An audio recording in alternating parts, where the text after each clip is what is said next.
రోడ్లు ఎలా ఉన్నాయి, వీటి పరిస్థితి ఎలా ఉంది, రోడ్లు కూడా పెట్టుబడులు ఎలా ఉన్నాయి ఏంటి అనేది? పెట్టుబడులు వేల కోట్ల పెట్టుబడులు తీసుకొస్తున్నారంటే లోకేష్ బాబు కానీ పవన్ కళ్యాణ్ కానీ చంద్రబాబు నాయుడు కానీ కూటమి ప్రభుత్వం చాలా కష్టపడి పెట్టుబడులు తీసుకొస్తున్నారు. ఉద్యోగ కల్పన జరుగుతుంది.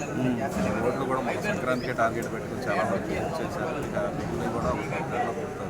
అంతకుముందు గుంటూరు రోడ్లో ప్రయాణం చేసేవాళ్ళం. రోడ్లు చాలా బాగుంది. అంటే మరి రాజధాని పోలవరం పూర్తి చేస్తున్నారు. రాజధాని 3 నెలలు కడతాను, 3 సంవత్సరాలు కడతాను.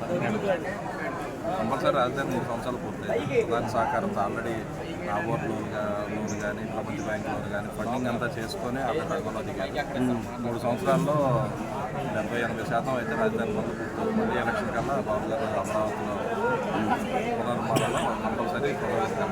మళ్ళీ ఎలక్షన్లో మేము వస్తామని చెప్పేసి అంటారు జగన్మోహన్ రెడ్డి. ఈ ఆయన 175 బట్టే ఉంటుంది. గత 5 సంవత్సరాలు ఆయన పరిస్థితి ఏంటో